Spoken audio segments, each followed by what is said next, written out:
გამარჯობათ მეგობრებო, განვიხილოთ შესანიშნავი ფილმი ბრიუგეში. ირლანდიული ტრიო, რეჟისორი და ორი მსახიობის შესრულებით. ბრიუგეში არის ფილმი, სადაც ჯოჯოხეთი ხუმრობებს მიღმა იმალება და ფილმი ტურისტულ ქალაქში მოგზაურობას გვაგონებს. უყურებ ფილმ მკვლელებზე და ისე გამოდის, თითქოს აღსარებაზე მიდიხარ, ოღონდ შენდობის გარეშე. ხალხს სჭირდება რაღაც, რასაც დაიჯერებენ. ცხოვრება იმდენად ხანმოკლე და სახიფათოა, რომ უნდა დაიჯერო იმის, რაც სიცოცხლის შემდეგ მოდის. ეს გასაოცარი და მომხიბლავი რამაა.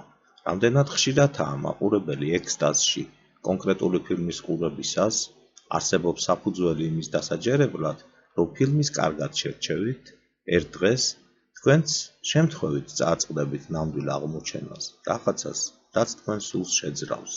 ეს ისეთი ფილმია, რომელიც ან სრულ აღშფოთებას და სიძულვილს გამოიწვევს მაყურებელში, ან აღტაცებით შეაქებთ მას და დიდ პატივს მიაგებთ ცნობილ რეჟისორ მარტინ მაკდონას.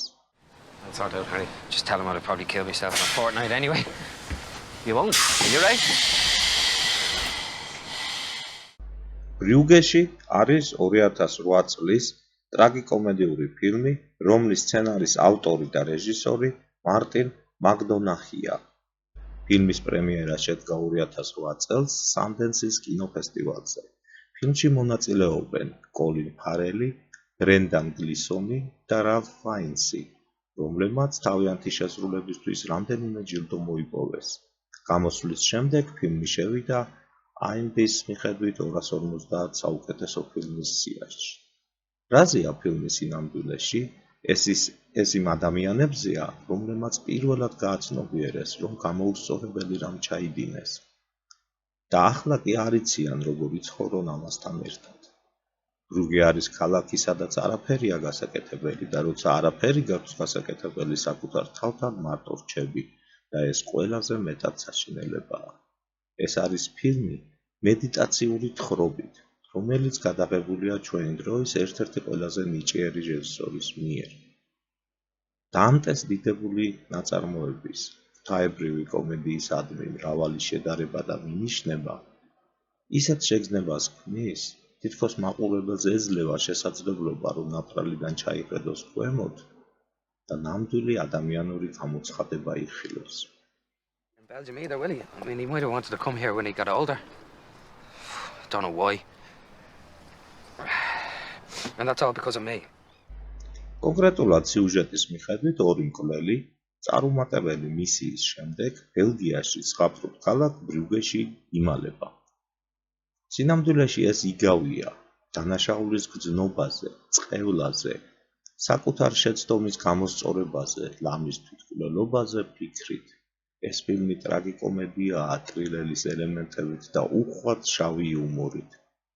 და აღსანიშნავია, რომ ფილმი უპირველეს ყოვლისა დრამათ უნდა განვიხილოთ, რომელიც ტრიქონებს შორის თვითმკვლელობის იდეის შესახებ მარადილ კითხვას სვავს და ამავე დროს შეიძლება გულიანად გაიცინოთ მრავალრიცხოვან სასაცილო სცენებზე.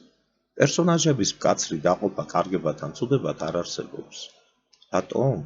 იმიტომ რომ აქ ფაქტიურად დადებითი პერსონაჟები არ არიან.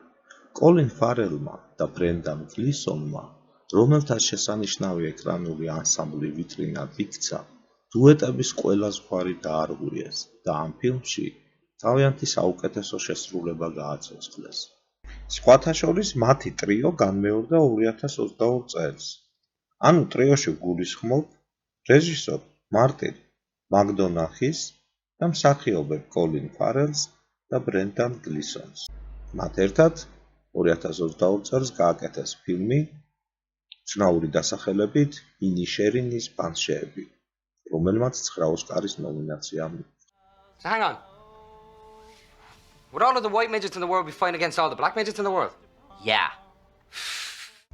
რეი გატეხილია, დამნაშავეა, არ იცის როგორ იცხოვროს ტრაგედიის შემდეგ. კენი კი დაღლილი, მშვიდი, თითქმის ფილოსოფოსია, რომელიც ხვდება, რომ გამოსყიდვა ფუფუნებაა, მაგრამ ბრიუგე ქალაქი არ არის, ეს ცოდვების განსაწმენდელია. და ან მიხვდები რატომ ხარ აქ, ან უბრალოდ გაქრებ. ფილმის კიდევ ერთი ძლიერი მხარე დიალოგებია. მეგობრებო, ჩემ არხზე განხილული ფილმების საკმაო ნაწილიც ზუსტად ესეთია. გაი რიჩის ფილმები თუნდაც და სხვა ფილმები და ასევე ფილმები, რომელიც მომავალში დაემატება. მთავარი პერსონაჟების საუბრები თითქმის მთლიანად თავისუფალია და არ ეწინააღმდეგება მათ ხელოვნურობას და დაძაბულობას. ნუ ეს ორი ბრწყინვალე მსახიობი და მათი თამაში ადასტურებს ამას. ორი ადამიანი, რომლებიც ერთმანეთს კარგად იცნობენ, უბრალოდ საუბრობენ. სხვადასხვა დონის განათლების, ინტელექტის, ცხოვრებისადმი განსხვავებული მიდგომის და ბოლოს სხვადასხვა ასაკის ადამიანები. ორივე შეშფოთებულია და რაღაც აწუხებს. ორივე ახალ ადგილასაა, უცნაურ ადგილას, უცნაურ ქალაქში, რაც გარკვეულ ასოციაციებსა და აზრებს იწვევს. ორივე სურს ეს ყველაფერი თავის მეგობარს გაუზიაროს. და ისინი საუბრობენ ღმერთზე, ცოდვებზე, მიტევებასა და ჯოჯოხეთზე, სინდისზე, სამართლიანობასა და შურისძიებაზე, დანაშაულის გრძნობით ცხოვრების შესაძლებლობაზე, ან თუნდაც ცხოვრების დასრულების აუცილებლობაზე. ასევე არქიტექტურაზე, ქალებზე, სიყვარულზე, იარაღზე, ცხოვრებისეულ არჩევანზე, სწორ თუ არასწორ გზაზე და ასევე ამ ლამაზ და უცნაურ ქალაქზე. კოლინ ფარელი თავის კარიერის საუკეთესო შესრულებას აჩვენებს. ის რეის როლს კი არ თამაშობს, არამედ მასში იძირება თითქოს და ბრენდან გლისონი სიჩუმეში სიდიადეა. მისი მზერა მონოლოგებზე მეც ამბობს. I'm totally in your debt. Things that have gone between us in the past. ფილმის დაბეჭდილ სცენარში შედიოდა დამატებითი სცენა, რომელიც საბოლოო ვერსიაში არ იყო შეტანილი და რომელშიც რეი ცოცხალი ჩანს ლონდონში, საკუთარ სახლში. ისევ თავის პრინციპების დაცვით, რეი გადაწყვიტავს, რომ ესროლოს საკუთარ თავს, როდესაც ზუსტად ამ დროს ტელეფონი მოულოდნელად რეკავს. და სწორედ აქ თავდებოდა დაწერილი სცენარის ბოლო სცენა. ბოლო თუ როგორაა ფილმში ბოლო სცენა, ეს თქვენთან უნდა ნახოთ, მეგობრებო. მით უმეტეს, რომ ეს ფილმი გვაძლევს საშუალებას მის ფინალზე ვიფიქროთ სხვადასხვანაირად.